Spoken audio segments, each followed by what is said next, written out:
hari ini adalah Dr. Herbert Sitomorang, SPOG Konsultan. Dr. Herbert ini menyelesaikan pendidikan spesialis obstetri ginekologi dan konsultan fertilitas endokrinologi reproduksi di Fakultas Kedokteran Universitas Indonesia. Beliau mendalami bidang reproductive surgery, khususnya minimal invasive surgery, endoskopi ginekologi sejak tahun 2006. Dan aktif mengikuti pelatihan di berbagai pusat pelatihan endoskopi ginekologi dunia seperti IRCAD di Strasbourg, CHU Clermont-Ferrand, Paris, Prancis, dan Inselspital Universitas Spital Bern di Swiss. Beliau juga aktif dalam berbagai organisasi pembedahan endoskopi di tingkat nasional, Indonesia Gynecology Endoscopy Society, Asia Pacific Association of Gynecology Endoscopy, APEGE, International Society for Gynecology Endoscopy, ISGE, juga di Asia Pacific Initiative on Reproduction, ASPIRE, dan di dalam Perhimpunan Obstetri Ginekologi Indonesia, POGI, beliau diangkat menjadi Ketua Kelompok Kerja Endoskopi Ginekologi sejak tahun 2018, yang mengatur aktivitas endoskopi ginekologi dokter spesialis obstetri ginekologi di seluruh Indonesia. Di Asia Pacific Initiative on Reproduction, beliau juga menjabat sebagai chair dalam Special Interest Group Reproductive Surgery. Dan hingga kini beliau sangat aktif menjadi pelatih dan pengajar di berbagai simposium dan workshop endoskopi ginekologi, baik di dalam maupun di luar negeri. Nah, kita berikan kesempatan sekarang kepada Dr. Herbert. Persilakan, Dok. Terima kasih, Dr. Maya. Apa kabar semua sejawat di seluruh tanah air?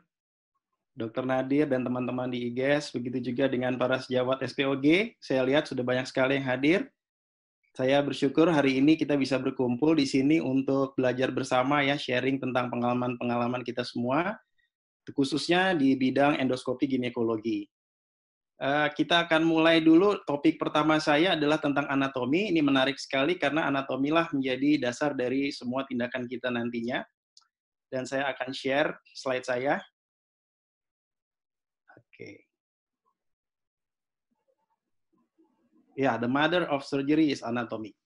Jadi pelvic anatomy ini menjadi menarik. Kenapa? Kalau pada saat kita melakukan endoskopi ginekologi, itu menjadi sarana pembelajaran anatomi yang real time. Kita bisa melakukan diseksi langsung pada jaringan yang beneran hidup.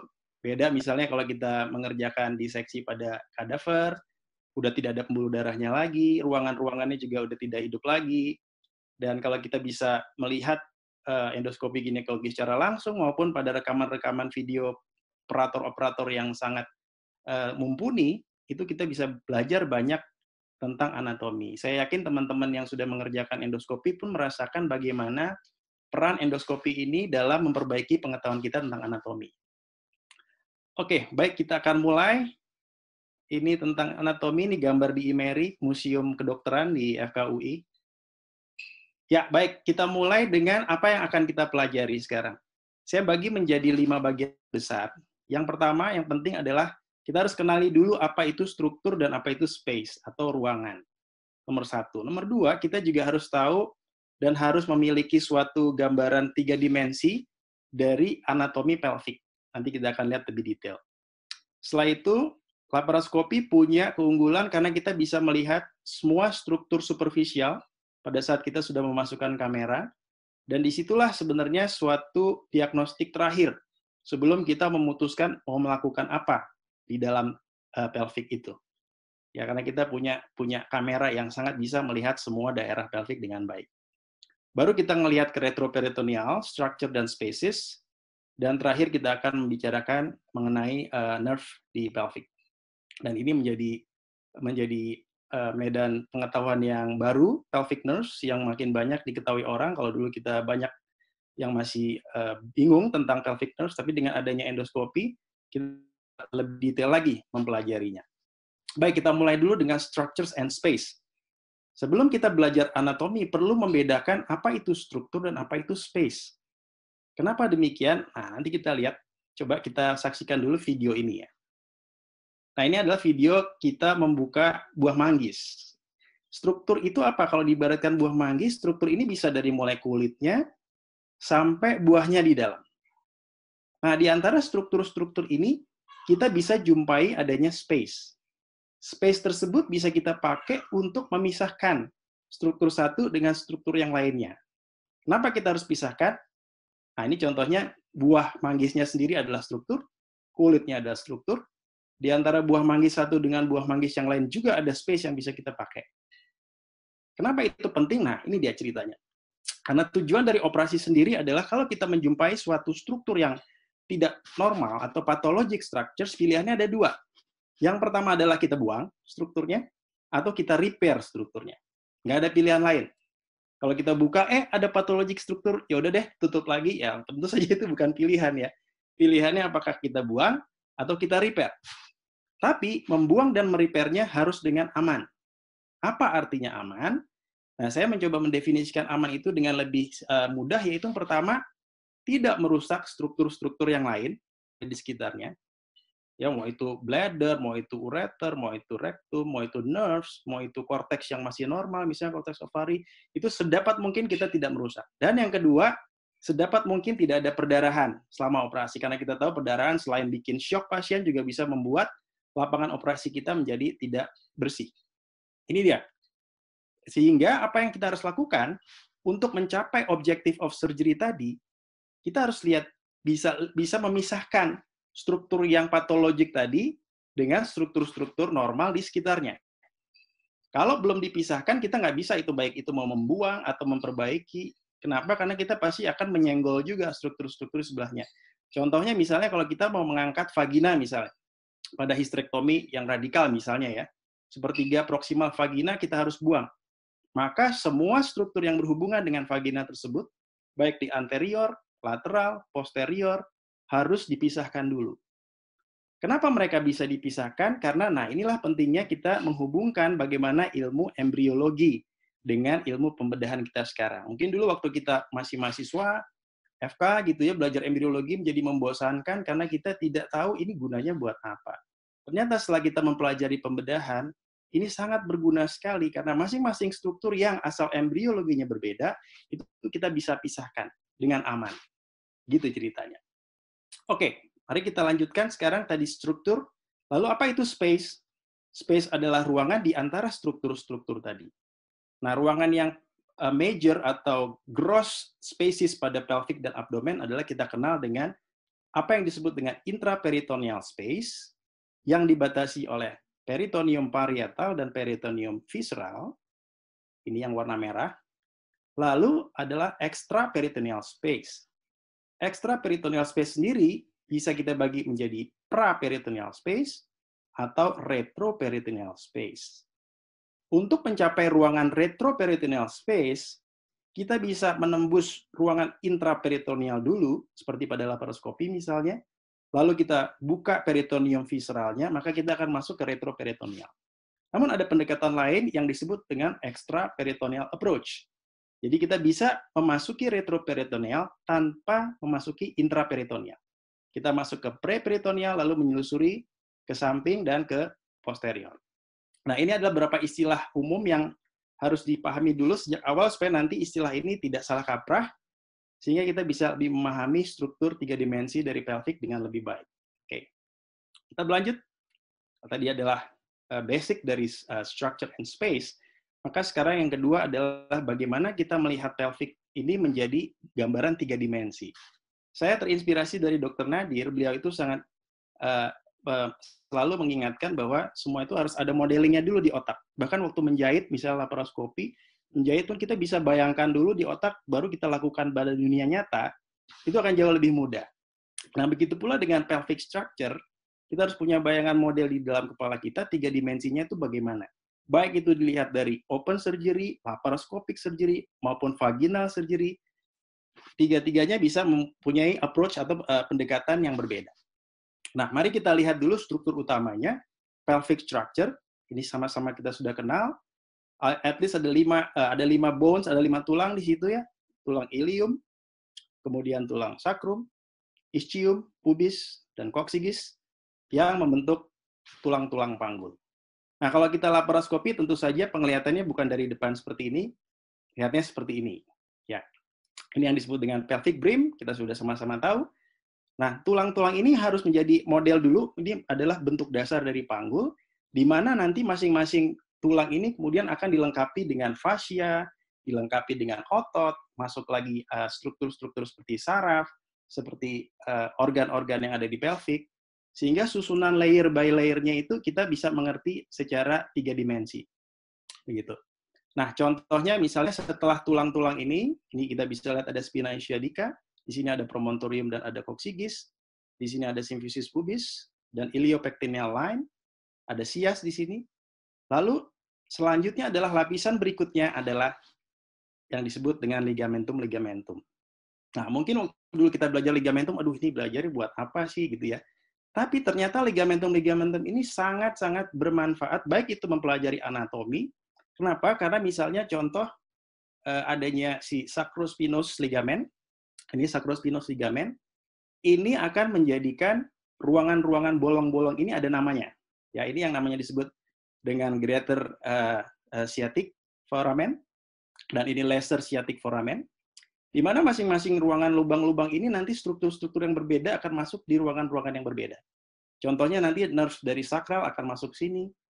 Kemudian misalnya ini adalah ligamentum inguinale, di dalamnya antara tulang dengan ligamentumnya akan ada canalis inguinalis. Di sini nanti akan lewat arteri dan vena iliaca externa dan otot psoas misalnya. Nah, dengan mengetahui dia jalannya di mana di antara tulang-tulang dan ligamen ini, itu akan membuat gambaran 3 dimensi kita lebih utuh, lebih detail. Belum lagi kalau teman-teman di uroginekologi, wah mereka sangat bersahabat dengan ligamen-ligamen ini. Kenapa? Karena ligamen-ligamen ini banyak digunakan untuk menggantung misalnya ya, sacrospinosus fixation misalnya.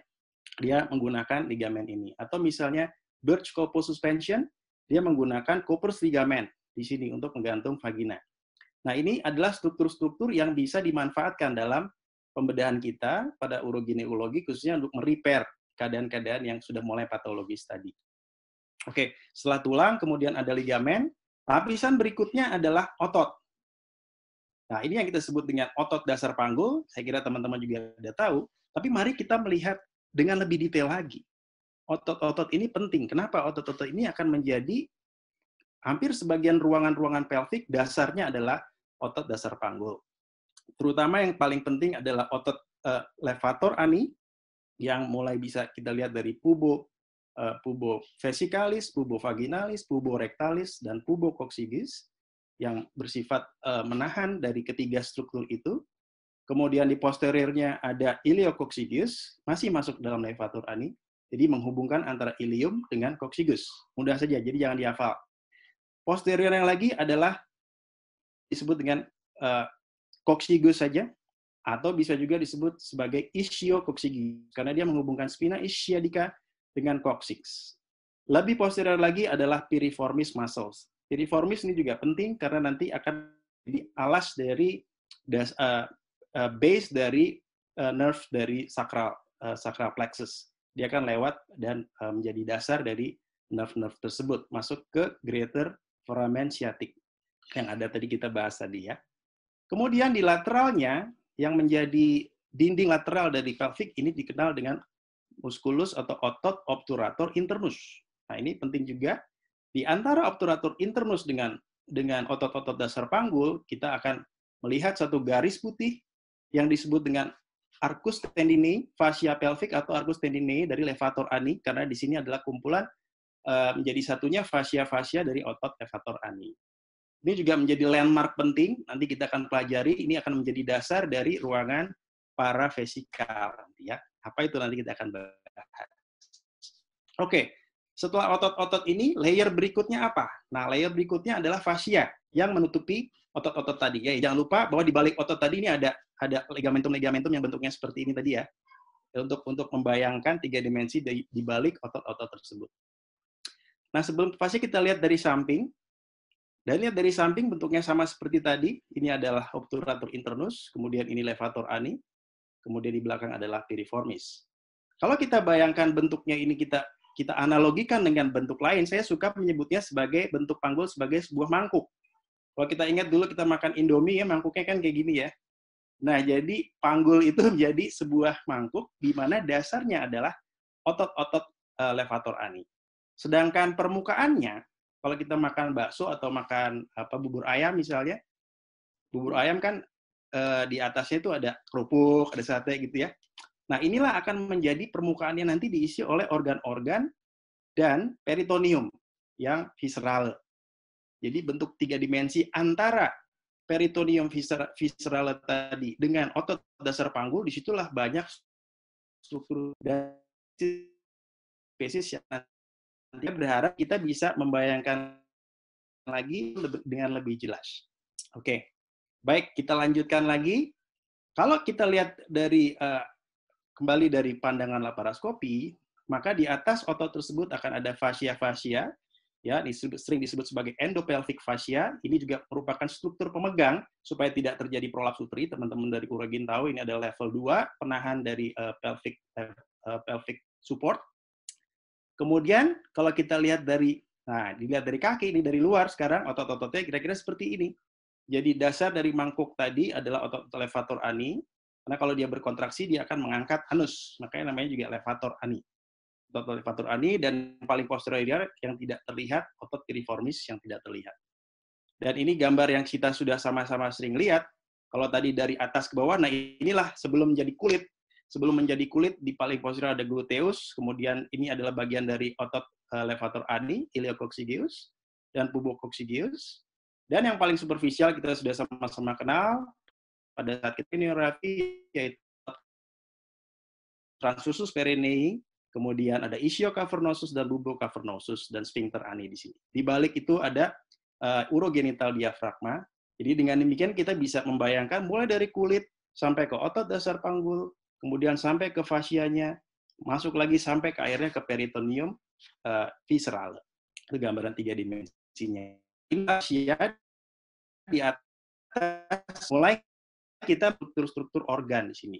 Penting yang ada di pelvic kita sama-sama tahu, ada bladder di cervix, vagina di tengah, dan ada rectum di posteriornya. Sedangkan struktur-struktur pembuluh darah, nerves, ureter, itu sebagian besar ada di kompartemen yang lebih lateral dari pelvic. Kalau kita lihat pelvic sebagai lingkaran, maka kita akan punya satu struktur penting di lateral, yaitu otot psoas major. Nah, otot psoas major inilah yang menjadi dinding lateral atau pelvic side wall, terutama di bagian posterior. Kalau kita buka pelvic side wall, maka kita akan menabrak itu otot psoas major muscle. Sedangkan di anteriornya tidak ada otot psoas muscle. Di daerah anterior sini kita bisa langsung membuka dan bertemu dengan tulang simfisis pubis. Beda antara kompartemen anterior dengan kompartemen posterior. Nah, kalau kita lihat lapang pandang laparoskopi, itu adalah otot psoas yang cukup besar, di mana ada arteri iliaka dan vena iliaka eksterna yang paling superficial, dan seluruh daerah itu akan diselimuti oleh peritoneum visceral, ya, di mana ini pada keadaan ini pasca histrektomi, ya, kita sudah buka broad ligamennya semua sudah dibuka, dan tinggal tunggul vagina terlihat di sana, cavum Douglas masih terlihat. Nah, bisa dilihat di sini ada serabut-serabut fascia yang halus, ya, jaringan ikat longgar, yang kita bisa lakukan diseksi sampai terus ke dalam, sampai kita akan mendapatkan dasar dari rongga panggul kita, yaitu otot dasar panggul atau otot levator ani. Oke, kita lanjut lagi. Ini dia permukaan dari tadi rongga panggul yang bentuknya mangkuk, kerupuk-kerupuk dan sate-satenya itu, sate kulit, sate ususnya itu, ini dia yang ada di paling permukaan. Oke, nah kalau kita lihat struktur permukaan ini adalah pertama kali kita masuk ke dalam struktur pelvic, maka kita sudah bisa membayangkan ada struktur-struktur di balik peritoneum visceral ini yang bisa kita kenali tanpa harus membuka peritoneumnya. Contoh di sini adalah setinggi promontorium, kita bisa lihat ada IP ligamen paling lateral, kemudian layer yang sama ada ureter. Mereka berdua sama-sama melintasi fasa iliaca communis maupun iliaca externa dari lateral ke medial. Jangan lupa tadi di sini di balik iliaca externa ini ada otot psoas yang menjadi menjadi dinding lateral dari pelvic bagian posterior. Kemudian ini ada sacrouterina. Kita bisa bayangkan di sini akan ada ruang pararektal, di sini ada rectum, di sini ada bladder, dan ada paravesical di sini. Ada 3 struktur paling kita sebut sebagai upper pedicle dari uterus, yang paling anterior adalah round ligament, tuba, dan ovarium. Ini adalah semuanya diliputi oleh broad ligament, dan broad ligament ini dibagi menjadi dua, yaitu broad ligament anterior dan posterior, yang kalau kita telusuri dari embriologi, maka pelvic ini dibagi dua itu oleh ductus Mullerian, yaitu uterus dan tuba. Jadi semua yang berada di anterior dari uterus dan tuba kita sebut broad ligament anterior. Jadi suka sering salah, kadang-kadang daerah ini kita sebut broad ligament posterior, karena ada di posterior dari round ligament. Tapi ini masih anterior. Yang posterior adalah broad ligament ini. Ya, di fossa ovarica dan kemudian bayangan dari ureter, itu kita bisa lihat di broad ligament posterior, posterior dari tuba. Nah, kita masuk ke bagian ketiga, yaitu superficial anatomy. Ada struktur-struktur apa saja yang harus kita kenali di superficial anatomy. Ini tadi yang sudah saya sebutkan, bayangan-bayangannya. Tadi tinggi promontorium, ada IP ligament, dan ada ureter. Ini yang warna putih nanti kita akan pelajari, ada yang disebut dengan nervus hypogastrik, yang lokasinya lebih posterior lagi, lebih deep lagi dibandingkan dengan ureter, tapi dengan plane yang sama dengan ureter. Jadi kita bisa lihat sebelum di posterior dari ureter harus berhati-hati untuk tidak merusak struktur-struktur, terutama ini nervus hypogastrik. Kemudian di anterior, kita juga bisa melihat bayangan-bayangan. Ini adalah epigastrika inferior, cabang dari iliaca externa. Kemudian ada ligamentum umbilicale yang akan nanti membagi dua ruangan paravesikal menjadi paravesikal medial dan lateral. Kemudian di tengah ada uracus. Uracus ini menjadi penanda untuk menentukan titik tengah atau garis tengah dari pelvic. Seandainya terjadi perlengketan dan distorsi anatomi, misalnya pada PID gitu ya, kita bingung nih tengahnya yang mana, kita bisa lihat tandai dengan di mana uracusnya. Itu adalah garis tengah. Nah, tiga struktur di depan ini agak sulit kalau kita lihat dari open surgery. Tapi dengan laparoskopi, tiga struktur ini mudah dikenali. Dan nanti kita bisa lihat apa manfaat klinisnya ya. Baik, ini adalah contoh video bagaimana ketiga struktur tadi, ini umbilical ligament, inferior epigastric, dan round ligament. Nah, ini penting untuk kita kenali, terutama pada saat kita melakukan entry. Jangan sampai kita mencederai epigastrika inferior. Begitu pula dengan sisi sebelah kanannya. Nah, itu tadi adalah tonjolan peritoneum yang saya dorong dengan telunjuk untuk memproyeksikan kira-kira nanti trokarnya masuknya di daerah situ. Jangan terlalu medial misalnya. Oh ya, di sebelah kiri juga tadi kita bisa melihat ini ada perlekatan alami dari kolon sigmoid yang harus kita buka dulu apabila kita mau melihat daerah misalnya ureter sebelah kiri atau membangun ruangan pararektal kiri, karena struktur ini, yaitu sigmoid yang nempel di kiri ini, akan bisa menghalangi kita untuk memasuki daerah tersebut. Ini adalah superficial anatomy yang bisa kita lihat sebelum kita memutuskan harus melakukan apa. Nah, khusus untuk daerah anteksa, broad ligamennya punya nama sendiri, yaitu misalnya pada tuba kita sebut mesosalping, sedangkan pada ovarium kita sebut mesovarium. Ya, ini adalah berarti posterior broad ligament, dan ini adalah anterior broad ligament. Ini adalah sisi sebelah kanan. Ya. Oke, tiga struktur ini tadi. Nah, ini akan menjelaskan kalau ada yang bertanya, misalnya ovarium itu organ apa ya? Organ intra atau organ retroperitoneal? Nah, kalau kita lihat, hampir seluruh organ yang ada di pelvic tidak ada yang murni intra atau murni retro. Terutama murni intra nggak ada. Murni retro ada, misalnya ureter gitu ya. Tapi kalau misalnya uterus, kemudian ovarium, tuba, itu semuanya sebagian ada intraperitoneal, sebagian retro. Apa itu intraperitoneal? Kalau kita tidak perlu membuka peritoneum, kita sudah bisa menyentuh atau meraba langsung strukturnya, atau bahkan mengangkat strukturnya, maka itu kita sebut intraperitoneal. Contoh misalnya ovarium ini. Korteks ini adalah intraperitoneal. Sedangkan korteks yang ada di dalam dekat hilus ini adalah retroperitoneal. Karena kita harus membuka peritoneum dulu, baru bisa sampai ke sana. Dan itu akan menjelaskan kenapa ada tumor-tumor yang letaknya intraperitoneal, tapi ada juga yang retroperitoneal walaupun sama-sama dari ovarium. Kita bisa menjelaskan bahwa asal selnya berbeda. Yang satu dari sel yang ada letaknya di retro, yang satu letaknya intra. Itu untuk broad ligament. Lalu kita juga berpikir, semua keadaan yang terjadi, patologi yang terjadi, itu umumnya akan membuat suatu perlengketan antara organ satu dengan lainnya. Misalnya kalau ada peradangan, ada endometriosis, atau ada tumor misalnya, yang umumnya lokasinya adalah intraperitoneal. Ini contoh misalnya ada endometriosis, ya peradangan akan menarik rektum ini tertarik ke sebelah kiri, kemudian ada miom miomnya loka peritoneal karena dia berada uterus yang letaknya intraperitoneal. Kalau miometrium yang menjadi miom misalnya lokasinya ada di serviks atau ada di lateral dari korpus, dia akan menjadi miom yang letaknya retroperitoneal atau sering disebut intraligamenter. Ini karena sebenarnya di asalnya dari sel yang adanya di retroperitoneal. Nah, begitu pula dengan misalnya kejadian ini, maka kita harus berpikir bagaimana ceritanya dari awal anatomi normal tadi berubah menjadi seperti sekarang. Apakah itu karena seperti yang semua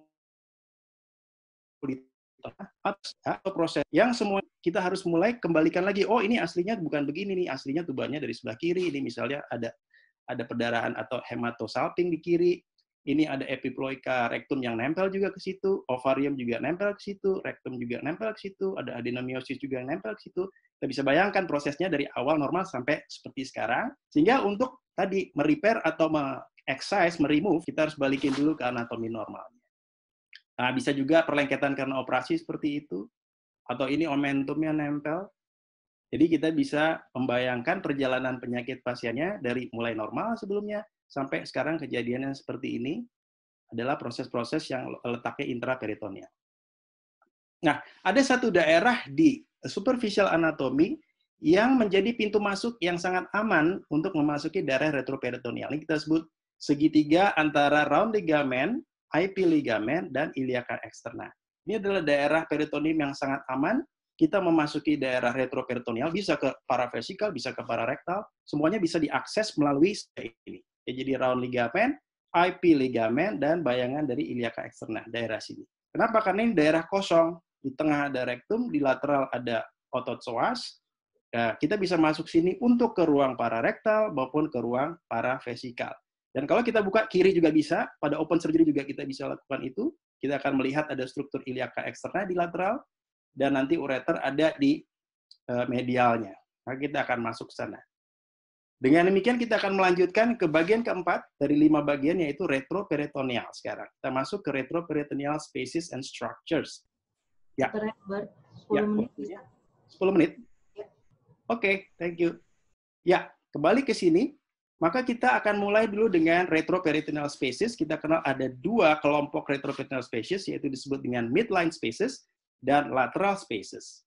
Midline spaces adalah ruangan-ruangan di antara struktur-struktur yang ada di tengah, yaitu mulai simfisis dengan vesika urinaria, kita tahu itu disebut dengan prevesical space atau retropubic space atau redzii space. Kemudian antara vesika dengan vagina disebut vesicovaginal space. Antara rektum dengan vagina kita sebut rectovaginal space, dan antara rektum dengan sacrum kita sebut retrorectal space atau presacral space. Itu adalah midline spaces. Sedangkan lateral spaces ini yang jauh lebih besar, yang di anterior kita sebut sebagai paravesical spaces karena ada di sebelahnya vesika. Kemudian di posterior adalah pararectal spaces, ya ada di lateral dari rektum. Di antara paravesikal dan pararectal spaces, ini adalah parametrium, di mana di situ ada ligamentum cardinale, ada vasa uterina, baik itu arteri, maupun vena superficial dan deep uterine vein. Di situ juga ada kelenjar-kelenjar dan ada ureter yang lewat di parametrium tersebut. Oke, kita lihat satu-satu. Ini kita skip saja. Kita lihat dari lateral spaces dulu, karena ini yang paling besar ya. Kalau lihat gambar sebelah kiri, maka yang warna hijau itu adalah parametrium. Panah yang ditunjukkan oleh panah hijau itu adalah ruang pararektal ya di posterior. Lalu kita lihat gimana kita memisahkan struktur-struktur yang ada di pelvic tadi menggunakan 2 tangan. Di tangan kiri dan tangan kanan ya itu bisa kita pakai untuk menyibakkan ruangan-ruangan di antara struktur-struktur yang ada. Gitu ya. Ini adalah ruangan kita membuka ini iliac vessels. Ya, ini ureter ada di sini, jadi posterior blood ligament, persis seperti di gambar. Ya, kemudian ini adalah iliaca interna. Kita bisa lihat ada cabang ke medial, itu adalah uterina, dan cabang yang ke arah kranial atau anterior itu adalah umbilical ligament. Nah, terus kita bisa bangun terus sampai ke otot dasar panggul. Semuanya asal kita bisa tahu pembuluh-pembuluh darah harus dijaga supaya tidak berdarah. pembuluh darah kapilernya juga langsung kita koagulasi supaya medan operasinya tidak terkotori oleh darah. Ya, ini kalau diperbesar, ini tadi ureter, kemudian ini iliaca interna dan uterina, kemudian itu adalah umbilicale. Nah, di bagian anterior atau ventral dari arteri uterina itu kita sebut paravesikal, dan di bagian posteriornya kita bisa bangun pararectal space. Nanti kita akan bahas satu-satu paravesikal space. Ada struktur yang penting di paravesikal yaitu ligamentum umbilicale. Ligamentum umbilicale ini yang sebelah kiri misalnya akan membagi ruang paravesikal menjadi dua, yaitu paravesikal medial dan paravesikal lateral. Ligamentum umbilicale ini juga bermanfaat pada saat kita mau mencari arteri uterina, ya, cabang langsung dari arteri iliaca interna. Kalau itu kita bisa tarik-tarik, maka kita bisa lihat, oke, ini berarti arteri uterina yang jalannya ke medial, ya. Terus sebelah kiri, lalu sebelah kanan juga ini sama. Struktur ini adalah umbilical ligament yang membagi dua paravesikal space menjadi lateral dan medial. Di sini kita bisa lihat langsung ada tulang simfisis, jadi ruang obturator. Di sana ada corona mortis yang menghubungkan antara vena obturator dengan vena iliaca externa. Ini menjadi daerah yang sering dibuka oleh teman-teman dari onkologi untuk mulai melakukan lymphadenectomy pelvic. Sedangkan yang medial ini nanti banyak dimanfaatkan untuk kasus-kasus perlekatan antara bladder dengan vagina atau uterus misalnya. Ya, ini setelah dilakukan diseksi semuanya, maka inilah struktur-struktur yang tadi saya sebutkan.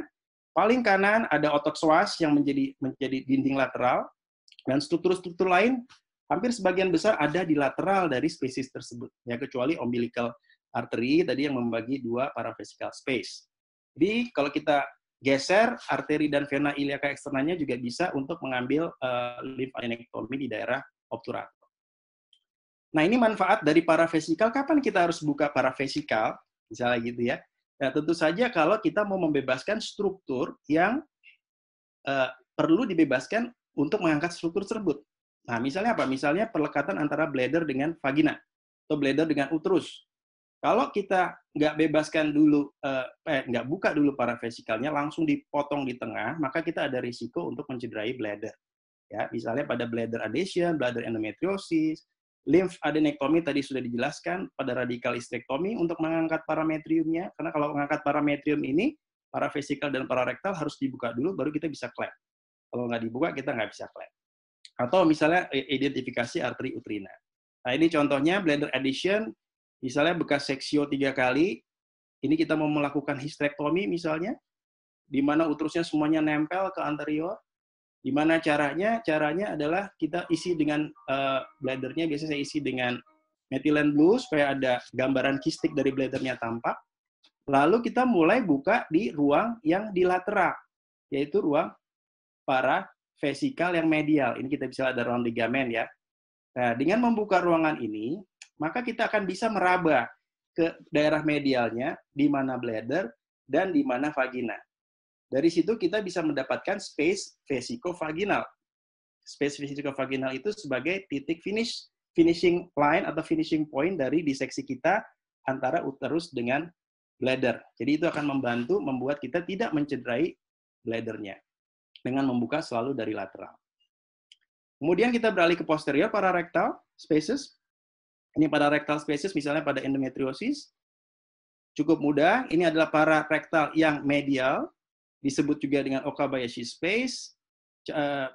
Ada ureter yang membagi dua ruang pararektal, yaitu pararektal medial dan pararektal lateral. Medial disebut Okabayashi dan lateral disebut Latsko space. Dan pada endometriosis misalnya kita sering membuka Okabayashi space untuk mencapai ruang rektovaginal nanti untuk membukanya. Jadi kita buka dulu pararektal dua-duanya, baru ke rektovaginal. Sedangkan teman-teman dari onko misalnya, maka akan lebih sering membuka pararektal yang lateral dari ureter, di mana ureter disisikan ke medial untuk melakukan lymphadenectomy misalnya. Ya, ini tadi contohnya kita membuka pararektal lateral pararektal medial kanan kiri, lalu membuka rektovaginal. Kita juga bisa gunakan probe dari rektum untuk memastikan bahwa rektum kita aman. Dan salah satu kuncinya kalau teman-teman lihat tadi, gimana nih membukanya adalah perhatikan lemak yang ada di lateral dari rektum. Selama kita tidak masuk ke dalam lebih medial dari lemak tersebut, maka kita aman. Karena fat is our friend, fat belongs to the rectum. Oke, kita lanjut lagi. Jadi tadi itu struktur para rektalnya. Manfaatnya tadi ya, para rectal space, kita sudah sama-sama tahu kalau ada rectal adhesion, lymphadenectomy yang lateral, sacrocolpopexy juga membuat memasang mesh-nya melalui daerah para rectal, bowel endometriosis, ureter identification, hypogastric nerve identification juga sering kita kerjakan dengan membuka ruang para rectal. Midline space, ini prevesical space, jadi kita membuka antara tulang simfisis dengan bladder, ini kita melakukan pada seksio alta, batu vesika, Birch colpo suspension, kita tadi jahitkan di Cooper's ligament atau pelvic excenteration. Vesikovaginal, saya kira ini udah tahu, kita sering lakukan pada saat hysterectomy ya. Yang penting di sini bladdernya yang dipegang, jangan plica vesica utrinanya yang dipegang, karena bladdernya bisa nggak ikut kalau kita hanya pegang peritoneumnya saja. Kita lanjut lagi, udah tahu itu rectovaginal space, kalau tadi sudah kita lihat pararektal, maka ke tengahnya akan menjadi satu, pararektal kanan kiri dengan ruang rectovaginal space. Bisa sampai dasarnya seperti itu, kalau kita buka semua pararektal dan rectovaginal, dasarnya adalah otot dasar panggul tadi, iliococcygeus. Ya. Ini adalah manfaatnya, hysterectomy radikal, posterior deep endometriosis, maupun bowel resection. Dan terakhir adalah presacral space. Presacral space kita bisa pakai, ini teman-teman urogen untuk sacrocolpopexy, atau kita juga bisa pada saat ada endometriosis bowel di mana kita harus melakukan reseksi, ya kita bisa lakukan membuka ruangan presakral, jadi antara fascia sakrum dengan otot sakrumnya, atau interfasial, jadi fascia dari rektum dengan fascia dari sakrum kita buka di antara kedua fascia, atau transmesorektal, jadi dia masuk antara otot rektumnya dengan fascia dari rektumnya. Dan ini yang nomor 3 ini yang paling sering disarankan pada saat kita melakukan reseksi supaya mesorektumnya tidak rusak. Ya, ini tadi adalah clinical purpose-nya, posterior deep endometriosis, sacrocolpopexy, atau presacral neurectomy. Nah, yang terakhir, Dr. Maya, minta 2 menit lagi ya, Dr. Maya.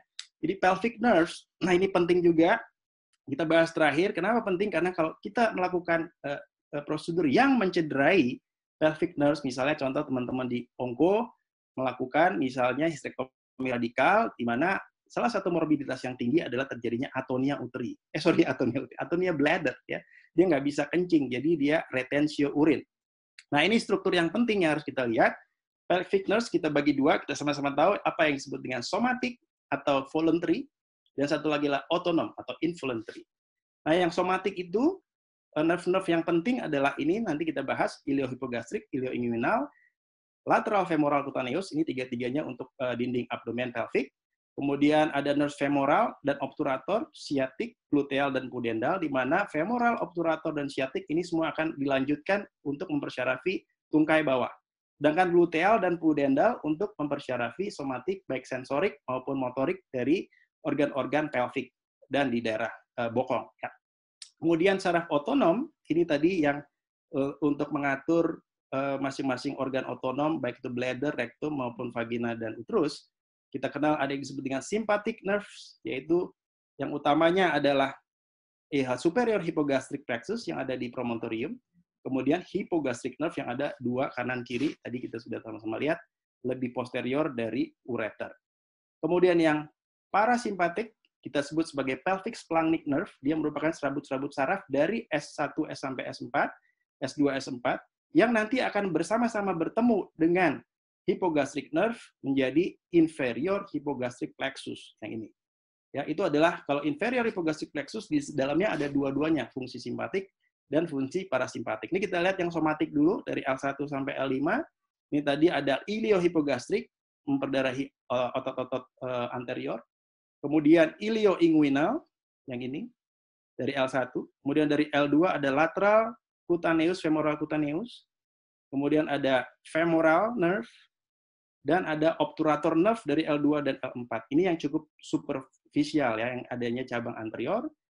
Dan L3, L4, L5 akan membentuk yang disebut dengan lumbosacral cord atau lumbosacral nerve nanti. Kemudian ya ini adalah cabang-cabangnya. Cabang anterior yang warna kuning, cabang posterior warna hijau. Jadi femoral dan lateral femoral itu adalah cabang posterior, sedangkan obturator, lumbosacral terang ini adalah cabang-cabang anterior.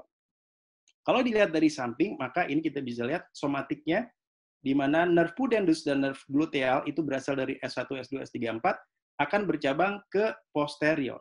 Sedangkan cabang ke anteriornya dia akan menjadi nervus ischiadica atau sciatic nerve. S2, S3, S4 untuk pudendal ke posterior. Kemudian kita bisa lihat ada pembuluh-pembuluh darah di atasnya. Nah, ini tadi dasar di balik ini adalah nervus otot piriformis ya. Jadi alas tadi yang tadi saya sebut S2, S3, S4. Oh ya, ini tadi ada obturator, nervus obturator yang cukup superficial. Baik, saya kira itu yang penting. Ini adalah tadi secara skematik superior hypogastric nerve. Kemudian yang warna biru adalah parasimpatis, pelvic splanchnic nerve yang menjadi satu bergabung menjadi inferior hypogastric plexus. Dan kalau dilihat secara laparoskopi, tampak nerve itu akan berupa serabut-serabut saraf seperti ini. Di ruang pararektal medial tadi yang untuk melihat di sini ada hypogastric nerve yang harus kita jangan sampai rusak karena akan menyebabkan tadi ya. Nah ini kalau teman-teman yang sudah misalnya Dr. Polsover itu yang mengembangkan neuropelviologi, dia melihat sampai dasar lagi, ini adalah sacral roots, kemudian ini pelvic splanchnic nerve yang merupakan nerve parasimpatif yang akan menjadi satu dengan inferior hypogastric nerve. Oke, jadi itu semua 5 topik yang sudah saya jelaskan. Mudah-mudahan dengan penjelasan ini kita menjadi lebih mengerti lagi seandainya nanti kita melakukan operasi atau membaca literatur mengenai anatomi, apa yang disebut dengan struktur, spaces, pelvic structure 3 dimensi, superficial structure, retroperitoneal structure and spaces, serta pelvic nerve. Terima kasih Dr. Maya dan semua sejawat sekalian. Ya, Saya kembalikan ke moderator. Terima kasih Dr. Herbert, presentasinya menarik sekali. Apalagi ditambah embel-embel ada buah manggisnya, ada mahoninya, wah itu mantap tuh. Oke, Dok, ini mungkin kita bisa baca di kolom Q&A, ada pertanyaan dari Susana Suryadi. Ya. Nah, dia menanyakan kalau untuk pasien dengan variasi anatomi, untuk safety operasinya bagaimana ya, Dr. Herbert? Oke. Nah, itu tadi yang waktu kita bahas di awal, maka penting untuk kita punya bayangan, mental model. Bagaimana anatomi awalnya, lalu bagaimana akhirnya yang sekarang kita jumpai pada saat kita pertama kali memasukkan scope. Kita bayangkan ini distorsi anatominya apa sih yang terjadi? Oh, ini ovariumnya tadinya di sini, sekarang nempel ke situ. Oh, ini ovariumnya bekas operasi dulu membuat dia nyangsang di anterior misalnya, yang harusnya dia ada di posterior uterus, sekarang jadi nyangsang di anterior. Itu semua bisa kita bayangkan dulu kejadian-kejadiannya. Baru setelah itu kita kembalikan ke anatomi normalnya. Baru setelah itu kita bangun ruangan-ruangan yang perlu dibangun untuk mencapai tujuan operasi kita. Apakah itu melakukan repair atau melakukan removal of the pathologic structure tadi. Gitu. Jadi memang itu diagnostik terakhir adalah pada saat kita entry, kita lihat superficial structure. Di situ kita harus tentukan apa yang mau dikerjakan, kira-kira nanti approach-nya dari mana dulu, kiri dulu, kanan dulu. Dan yang paling mudah adalah dengan memanfaatkan ruangan-ruangan avaskular tadi supaya kita operasinya bersih gitu. Ruang avaskular mana? Ruang avaskular yang paling mudah untuk dibangun dulu, yang paling mudah dulu, jangan yang langsung yang sulit dulu. Dan tadi ada segitiga yang antara round ligament, IP ligament dan iliaca externa itu menjadi ruangan atau poin yang paling sering bisa dipakai untuk membangun ruangan-ruangan avaskular di retroperitoneal, Dr. Maya. Kalau misalnya daerah situ lengket juga gimana? Kita bisa naik ke kranial lagi. Kita bisa gunakan paracolik gutter, di situ peritoneumnya juga itu dibuka. Karena apa? Karena daerah retroperitoneal sangat jarang terjadi proses-proses tadi, perlengketan dan lain sebagainya. Kecuali tumornya udah sampai infiltratif sekali ke dalamnya. Hampir sebagian besar endometriosis, peradangan, nggak nyampe ke retroperitoneal. Jadi ada lubang-lubang tikus di dalam situ yang bisa kita pakai untuk mengeksplor organ-organ pelvic kita. Mungkin itu yang bisa saya sampaikan, Dr. Maya. Oke, terima kasih Dr. Herbert. Ini ada yang raise hand nih, Dr. Andy Oktariansa. Apa mungkin host bisa menampilkan untuk pertanyaan langsung mungkin ini? Dr. Andy Oktariansa.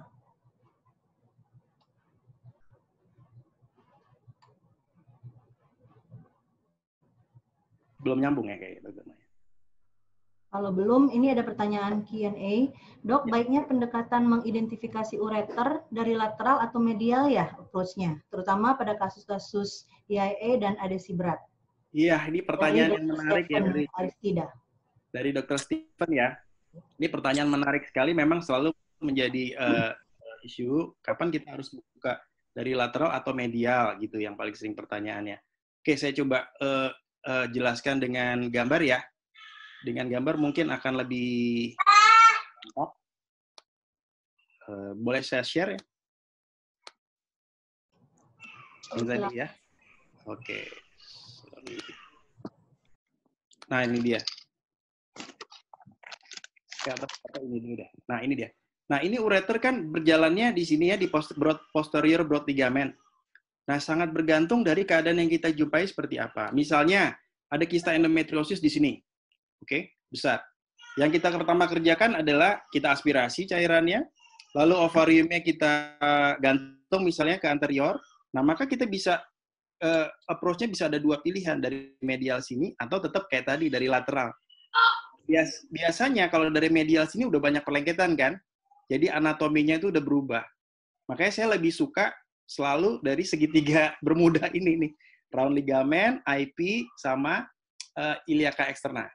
Dengan membuka sini, maka kita akan bisa approach si ureter itu pasti akan berada di medial dari rongga tersebut, dari ruangan tersebut, di mana dia masih nempel dengan si broad ligament posterior. Nah, tapi betul pada endometriosis justru kita mau melakukan ureternya justru harus disingkirkan ke lateral karena biasanya prosesnya di medial kan. Ya.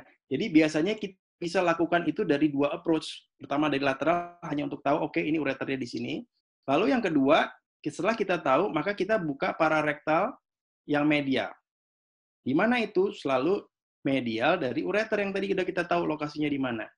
Peritoneum ini yang kita buka untuk menyingkirkan si ureter tadi ke lateral, kemudian juga mengidentifikasi nervus hipogastrik ke lateral. Nah, caranya adalah dengan melihat bayangan warna kuning dari si lemak usus. Itu sebagai batas medial dari diseksi kita. Jadi peritoneum yang ada di permukaan pararektal medial itu kita gunting, lalu batas dari medial dari ruangan tersebut adalah lemak-lemak usus tadi. Selama lemak-lemak itu masih ada di depan kita, kita aman. Kita bisa masuk, kemudian menyingkirkan struktur-struktur yang lain ke lateral. Semakin jauh dari rektum, maka kita akan semakin berisiko untuk kena nerves-nya di daerah situ. Oleh sebab itu lebih bagus semakin mepet ke rektum itu semakin bagus.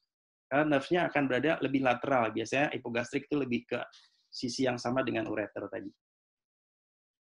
Ini gitu, Dokter Maya. Oke, mungkin ini ada satu lagi ya dok, pertanyaan nih dari Sultan Chandra. Ya. Untuk kasus endometriosis stage 4, ada perlengketan hebat antara rektum, cavum douglasii, dan posterior uterus. Ketika membangun Okabayashi space, selain fat is our friend untuk menghindari cedera serosa rektum, apa tips-tips khusus agar kita tidak mencederai serabut-serabut saraf sekitar? Iya, bagus pertanyaannya. Berarti ini beliau sudah mulai menyenangi ini ya operasi-operasi menantang. Bagus banget. Nah, pertanyaannya sangat detail dan saya pikir itu betul sekali karena kita tahu di situ ada nerve yang harus kita lindungi, ada ureter yang harus kita jangan rusak, ada rektum yang harus kita jangan rusak. Jadi 3 struktur itu yang paling penting. Nah, kalau saya pribadi tadi selain fat is our friend, begitu kita buka pararektal yang medial, maka saya lakukan biasanya saya mulai dengan RVT dulu. Kenapa RVT? Karena RVT ini saya juga ingin meraba nodulnya itu ada di mana sih. Sampai vagina apa enggak, sampai parametrium apa enggak. Nah, setelah kita tahu ada bayangan kira-kira nodulnya lokasinya di mana, selain kita juga bisa tahu batas dinding rektumnya, ya, baru setelah itu kita menggunakan rectal probe kalau memang perlu. Ya, kalau enggak, biasanya rectal probe itu penting untuk melakukan traksi rektumnya. Ya, atau bisa juga dikerjakan oleh asisten untuk melakukan traksi rektum.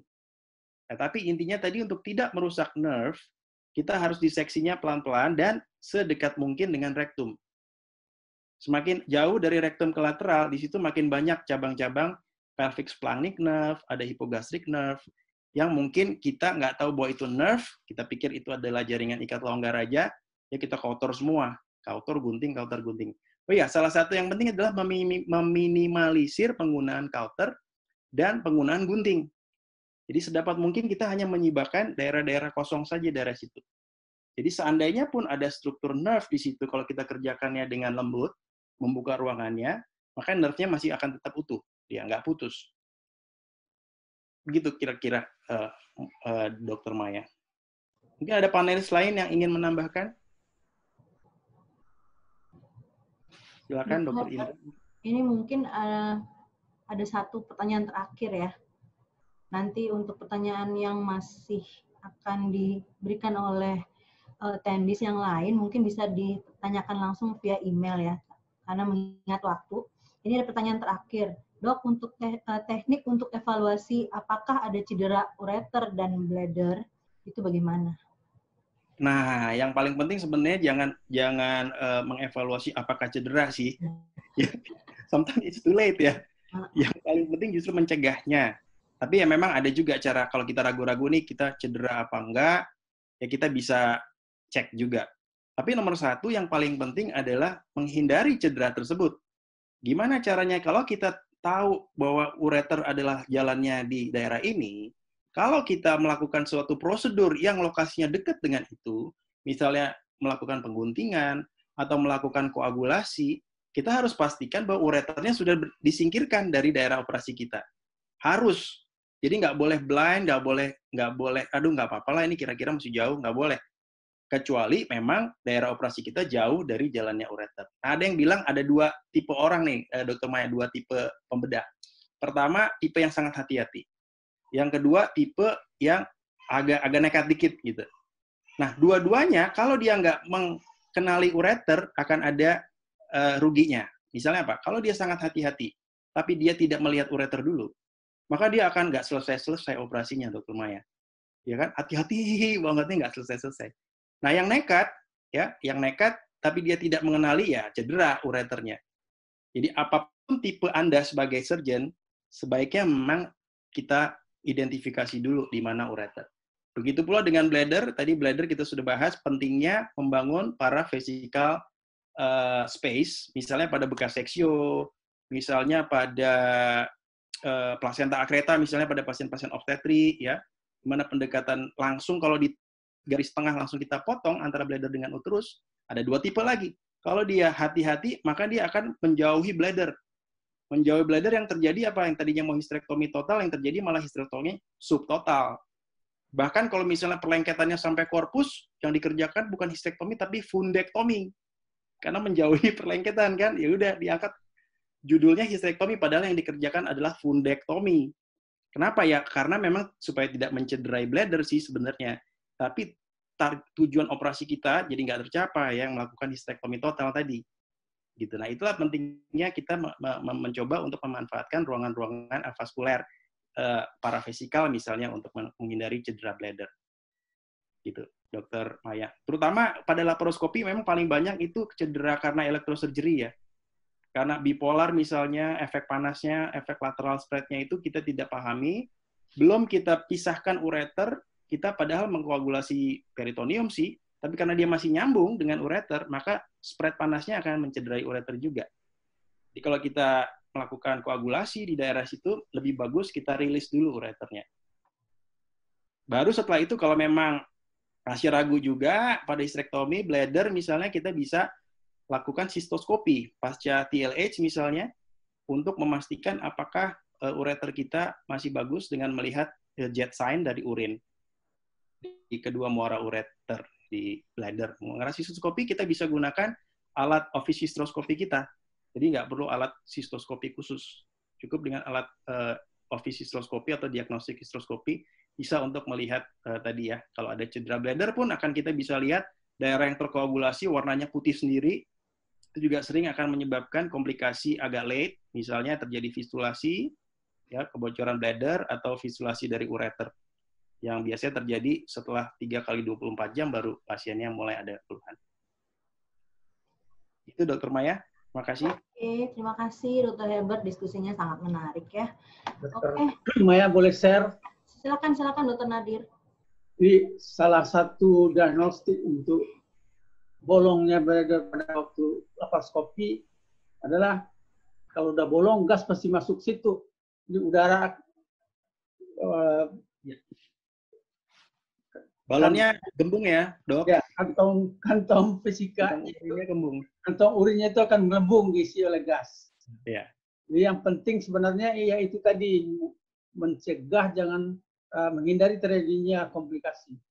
Kalau ada perlekatan di bawah, di mana Anda belum tahu di mana jalan ureter, jangan uti-uti itu perlekatan. Pastikan dulu jalan ureternya, baru boleh dilakukan pelepasan di bawah. Itu kuncinya. Jadi kalau belum tahu jalannya ureter, kita nggak boleh melakukan disis pada daerah-daerah di bawah itu. Itu yang penting menurut hemat saya. Ya, terima kasih Dr. Nadir. Oke, makasih Dr. Nadir. Apa ada tambahan lagi dari panelis lain?